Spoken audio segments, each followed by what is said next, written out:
రాష్ట్ర విభజన బిల్లులో పొందుపరిచిన అంశాలన్నింటినీ నెరవేర్చాలన్నారు వైఎస్ఆర్సీపీ విశాఖ జిల్లా అధ్యక్షుడు గుడివాడ అమర్నాథ్. రైల్వే బడ్జెట్లో వాల్తేరు డివిజన్ను జోన్గా ప్రకటించాలని డిమాండ్ చేశారు.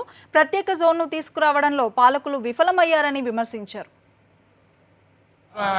కొత్తగా ప్రభుత్వాలు ఏర్పడి దాదాపు 9 నెలలు కావస్తా ఉంది. ఇప్పటికే ఒక రైల్వే బడ్జెట్ ప్రకటన చేయడం అయిపోయింది. మళ్ళీ రేపు 26వ తారీఖున కేంద్రం రైల్వే బడ్జెట్ ప్రవేశపెట్టనుంది.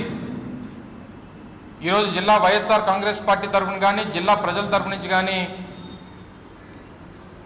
విశాఖపట్నానికి వాల్టేర్ డివిజన్ని జోన్గా ప్రకటించాలి ఈ బడ్జెట్లో అని చెప్పి ఈరోజు డిమాండ్ చేస్తూ ఉన్నాం. రైల్వేకి కాదు, దాదాపు దేశంలో ఉన్నటువంటి 26 జోన్లలో అత్యధిక రెవెన్యూ ఇస్తున్నటువంటి జోన్గా ఈస్ట్ కోస్ట్ రైల్వే కానీ డివిజన్ కానీ ఏదన్నా ఉందంటే అది వాల్టేర్ డివిజను.